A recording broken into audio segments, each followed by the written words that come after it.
Hey everyone, and welcome back for another deep dive. Today we're taking a first look at Samsung's brand new Galaxy S25 series. Ooh, And to exciting. help us break it all down, we've got Marques Brownlee's in-depth YouTube review. Ah, yes. Brownlee always does such a good job with these new phones. Absolutely, one of the first things that jumped out at me is how similar the S25 looks to the S24 Yeah, he even says in the video that this is less of a reinvention and more like an S24s. and 24S. I like that. So you know how phones used to have that pick-tock cycle, right? TikTok. Yeah, like 1 year, a totally new design next year, mostly internal upgrades. Oh, yeah. Okay. I see what you mean. So is this just a talk year for Samsung?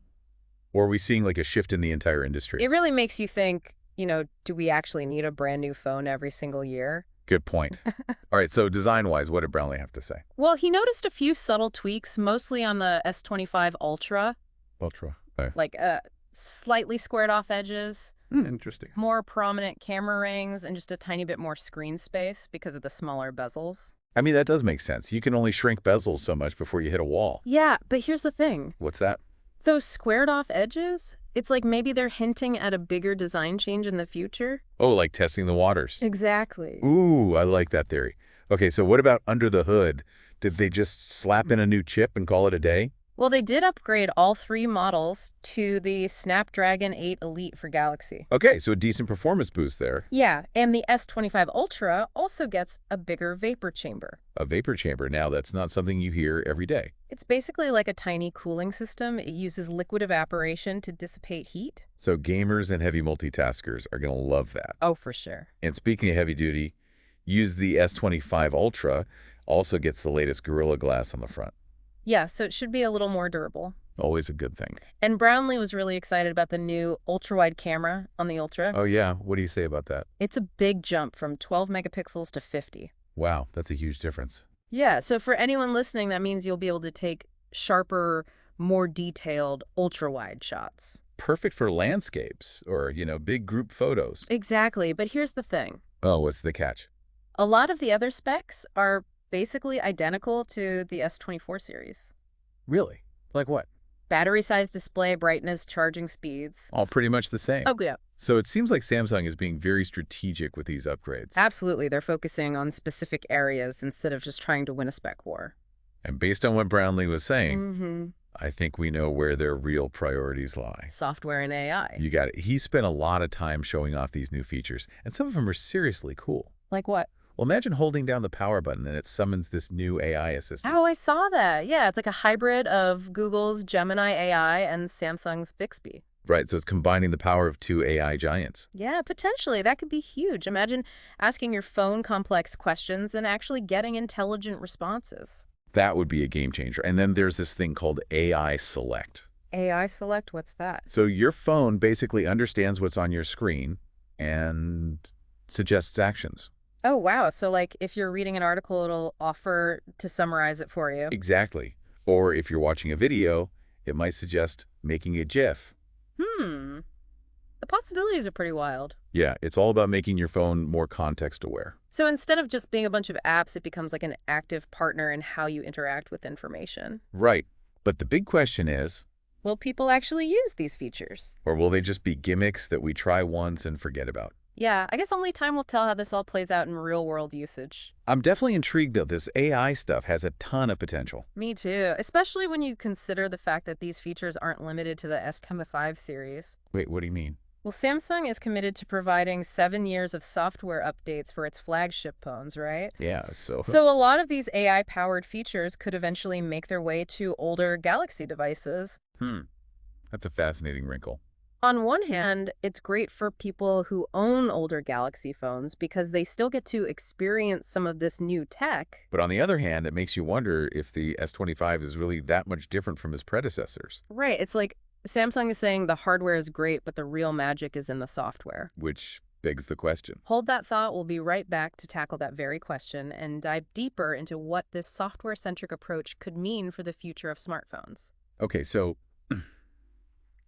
is this a sign that the smartphone market is kind of starting to plateau? You mean with the hardware being so similar? Yeah, exactly. We've seen these like incremental improvements in processors and displays and batteries, but are we hitting a point of diminishing returns? Yeah, I think Brownlee even mentioned that the S25 is missing some of the features we were expecting, like those super fast charging speeds. Oh, yeah. And what about that silicon carbide battery? I thought that was supposed to be a big deal. Maybe those technologies just aren't ready yet. Hmm. So instead of like cramming in the latest hardware, maybe Samsung is realizing that the real battleground is the software. I mean, think about it. How much of your phone usage is actually limited by the hardware? Yeah, my phone from like 2 years ago still runs most apps just fine. It's the software that feels dated. Exactly. And that's where Samsung can really stand out. They have the resources to create these innovative software experiences, with AI and machine learning and all that. Speaking of which, Brownlee seemed pretty impressed with the new One UI 7. He even compared some of the features to iOS. Oh, wow, that's high praise coming from him. Yeah, so it seems like Samsung is really paying attention to what users want. And they're not just throwing in random AI features for the sake of it. They're thinking about how those features can actually improve the user experience. Right, and if they can nail that software experience, maybe they don't need to make these drastic hardware changes every year. Which brings us back to your original question, is the smartphone market plateauing? Yeah, I mean, if hardware innovation slows down and software becomes the main focus, what does that mean for us? Well, for one thing, phones might become more affordable. Oh, that would be nice. If companies aren't constantly chasing the next hardware upgrade, maybe they can keep prices down. They would make flagship phones accessible to way more people. Exactly. And it could also lead to longer device life cycles. Oh yeah, if software updates are more important than hardware upgrades, then people might not need to upgrade their phones every year. Which would be great for the environment, less e-waste. Absolutely. But, there's always a flip side to consider. What do you mean? Well, what if this stifles innovation? We don't want the industry to become complacent. Right. There's always room for exciting new advancements. Like, remember foldable phones? That was a huge leap forward in hardware. Who knows what other breakthroughs are just around the corner? Yeah, we don't want to lose sight of that. But for now, it seems like Samsung is betting big on software. And it'll be interesting to see if other companies follow suit. What if this shift towards software changes our whole relationship with our phones? What do you mean? Well, right now we buy a phone and we own that piece of hardware. But what if the hardware becomes more like a blank canvas, and the software is what really brings it to life? So instead of buying a specific phone model, we'd be buying into a software ecosystem. Exactly. Imagine subscribing to a Samsung experience, a Google experience, or an Apple experience. Wow, that's kind of mind-blowing. You could choose the features you need, personalize the interface, and constantly upgrade your experience. It's like having a phone that evolves with you. But of course, there are some things to consider. Like what? Data privacy, security, user control. If our whole smartphone experience is tied to a software subscription, we need to make sure we're not giving up too much control. That's a big one, folks. We're talking about the future of technology and how it impacts our lives. Are we heading towards a world where we subscribe to experiences instead of owning products? And what are the trade-offs involved? These are questions we'll need to keep asking as technology keeps evolving. But for now, I think it's safe to say that the Galaxy S25 gives us a glimpse into this future where software is king. It's definitely given us a lot to think about. And to our listeners, we want to hear from you. What are your thoughts on all of this? Are you ready for a world of subscription-based experiences, or do you prefer owning physical devices? Let us know. And as always, stay curious and keep exploring. Until next time. So before we wrap up this deep dive into the S25, you were talking about something pretty interesting at the end of the last part.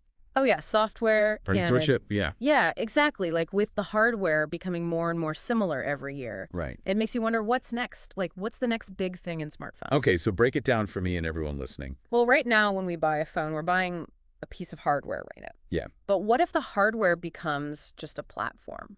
Huh. And it's the software that defines the whole experience. So you're saying instead of buying a Galaxy S25, I'd be buying into like a Samsung experience? Yeah, exactly. Like imagine subscribing to a Samsung experience, a Google experience, an Apple experience. That's wild. I mean, that would completely change how we think about phones. Yeah, you'd choose the features you want, personalize the interface, and you'd constantly get updates. So it's like having a phone that's always evolving. Yeah, and you wouldn't need to buy a new phone every time there's a big update. You could just upgrade your software subscription. But wouldn't that make us even more dependent on these tech companies? That's a good point, and it's something we need to be really careful about. We need to make sure we still have control over our data and our privacy. Yeah, this is a big conversation to be having, folks. It's about the future of technology and how it impacts our lives. Are we heading towards a world where we subscribe to everything? What are the benefits? What are the risks? These are questions we need to keep asking, but I think the Galaxy S25 gives us a really interesting glimpse into that future. It's definitely given us a lot to think about. Well, this has been an awesome deep dive. I really appreciate you joining me. It's been a pleasure as always. And to everyone listening, we want to hear your thoughts. What do you think about all of this? Are you ready for a world of software subscriptions, or do you prefer owning your devices? Let us know. And until next time, stay curious. And keep exploring.